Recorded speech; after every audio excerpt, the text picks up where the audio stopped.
장묘 문화는 이렇게 우리 삶의 중요한 주축일 수밖에 없고 또 시대 따라 변화를 겪어오고 있습니다. 자, 그렇다면 그 옛날 선조들이 생각하는 장묘 문화는 어땠을지가 궁금하거든요. 장묘 문화는 되게 큰 일이죠, 우리 모두에게요. 사실은 장묘 문화는 그게 문화로 만들어지는데 두 가지 요소는 분명히 있어요. 하나는 뭐냐면 그 시대가 죽음을 어떤 방식으로 이해하고 있는가 하는 문제. 뭐 종교적으로 이해하시는 분이나 혹은 우리 일반적 삶에 다 다를 수밖에 없는 그런 구조를 가지고 있고요. 네. 그것도 하나는 문화가 만들 때 보면 죽은 사람과 그 죽은 사람을 보내드리는 사람과의 관계가 사실은 이 장묘 문화를 결정하는 데 굉장히 중요한 역할을 하게 돼 있어요. 그래서 이 두 가지가 이제 복합되면서 장례 문화가 만들어지는데 고려시대 같은 경우는 아무래도 불교적 영향을 많이 받다 보면 예. 윤회나 이런 것들이 굉장히 중요한 철학적 기반이 되고요. 4, 5세기도 여전히 사람들이 윤회한다고 생각을 하기 때문에 사실 육신이라는 게 굉장히 중요하지 않게 여겨지게 되죠. 그래서 보통 우리가 화장이라든가 이런 것들이 되게 일반화될 수밖에 없는 구조가 되고요.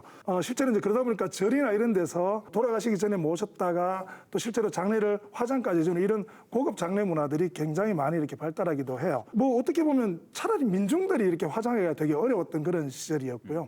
근데 이제 조선 시대 같은 경우는 장례 문화는 굉장히 중요하다고 생각했던 이유가 뭐냐면 아버지를 보낼 때 있어서 자식이 마지막으로 갖는 시기란 말이에요. 그러다 보니까 자기의 효도심이 마지막으로 표출될 수 있는 가장 큰 의례가 바로 장례로 드러났기 때문에 이 장례는 그 모든 예 가운데 가장 큰 예다라고 해서 우리 뭐 보통 주자가래나 이런 데 보면 간원상제나 이런 4개 중에 가장 중요한 예로 보통 치부를 하게 돼 있습니다. 그리고 가장 극진하고 지극하게 할 것을 강조하는데 이 유교 문화에서 장례 문화는 되게 재밌긴 해요. 이게 뭐냐면 죽은 사람과의 관계 속에서요. 자식이 돌아가신 분 앞에 하루 이틀만 슬퍼하고 그다음부터 그냥 일상적 삶을 유지한다면 저거 누가 봐도 이게 조금 안 좋은 말로 호로자식 같기도 하고요.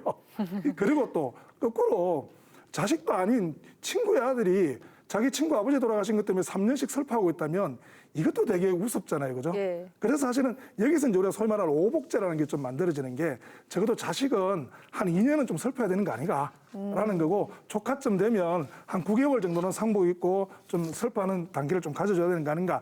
이렇게 해서 우리가 이제 5개 어떤 그 청의를 나누어서 그 예를 좀 정하게 만드는 이런 것들이 조선시대의 어떤 그 의례 과정들이었었고요.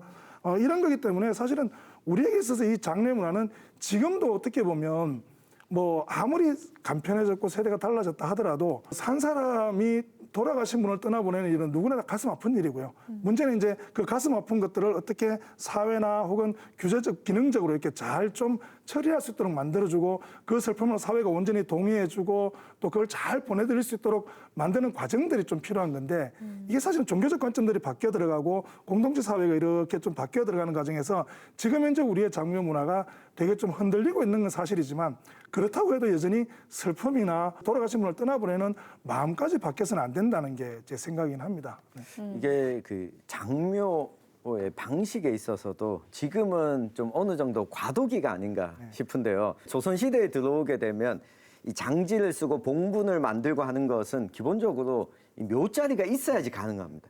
근데 자기 농사지을 땅도 없는 이 민중들은 이 묘자리를 쓰는 것 또한 힘들어서 내 땅은 아닌데 사람들이 많이 다니지 않는 곳이니까 저 자리에 몰래 가서 이 묘를 쓰기도 하고 했었는데 이게 그 19세기를 넘어오면서 양반이 급격히 늘어나게 되잖아요. 일종의 이 봉분을 쌓고 장묘를 지내는 것이 양반의 척도처럼 여겨지다 보니까 이 전국 곳곳에 또 묘를 쓰게 됐다가 이게 또 우리 6, 70년대를 넘어오면서 이 산업화해야 되는데 저 묘자리들 때문에 이 개발을 못하니까 화장 문화를 장려하는 쪽으로 옮겨가고 있다 보니 지금 동시대에 여러 다른 세대가 같이 살고 있는 가운데 이 장묘 문화가 지금 오묘하게 좀 뒤섞여 있다 이렇게 보면 될 것 같습니다. 아니 이게 사실은 되게 재밌는 게요. 변호사님도 계시는데 요즘 우리 소송 중에 산과 토지 관련 소송이 그렇게 많은 비중을 차지하지는 않을 거예요. 근데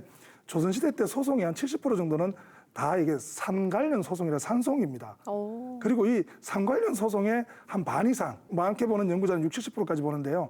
그 대부분이 사실은 아까 얘기한 것처럼 몰래 묘를 쓴 이걸 이제 우리가 훔칠 투자에다 장지장자를 써서 투장이라고 부르거든요. 예. 이런 투장 사건이 심심찮게 발생을 해요. 이거는 아까 얘기한 것처럼 없는 사람이 몰래 좀 묘를 자리를 쓰고 싶은 것도 있고 또 하나는 뭐냐면 잘 사는 집안이 보면 아 저기는 되게 길지에다가 좋은 은택을 선택했기 때문에 저 집안이 저렇게 잘 될 거야 라고 생각하면서 우리 아버지를 저쪽에 모시면 나도 그렇게 되지 않을까라는 생각들을 해서 사실은 그 투장하는 사례가 엄청났고요. 특히 이제 이 투장 같은 경우는 지방 현감이 직접 관할하기가 되게 어려운 경우가 많았었어요. 그러다 보니까 지금 같으면 그 경상도와 같은 감사가 직접 관할해서 이걸 지휘할 정도로 굉장히 중대 사건으로 좀 많이 다뤄졌는데 빈돈을 엄청 높았다 보시면 될 거예요.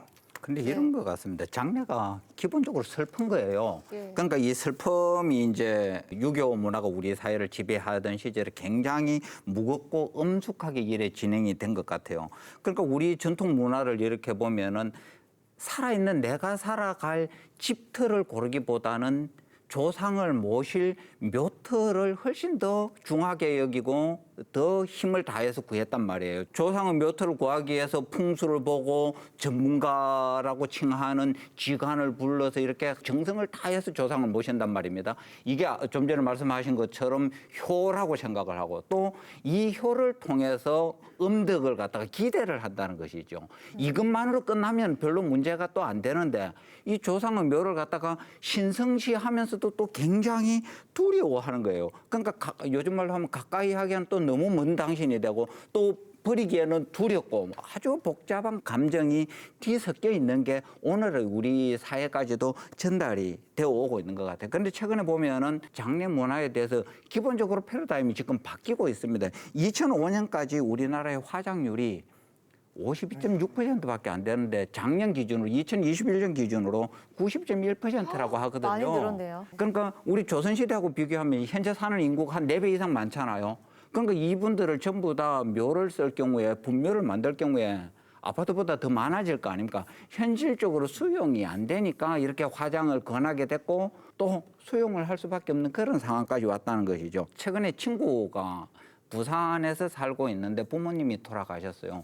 그 장례식에 참석을 했더니만은 해수장을 한다 그러더라고요. 화장을 해서 뭐 특별한 사연이 있어서 해수장을 하나 이렇게 물었더니만은 아버지가 낚시를 그렇게 좋아하셨대요. 그래서 이제 이성에서 못 누렸었던가 저성에 가서라도 하고 싶은 낚시 정말로 마음껏 누리시라고 정말 진심을 다해서 해수장을 하는 걸로 전해들었어요. 그러니까 상주가 어떤 마음이냐에 따라서 똑같은 행위를 두고도 정말로 가슴 절절하게 다가왔다는 것이죠. 그러니까 상주와 문경이 갖는 이 추모공을 두고의 갈등도 이 혼재해 있는 우리 세대가 추모공을 두고 마지막으로 겪는 갈등 요소 중에 하나가 아닌가 그런 생각도 듭니다.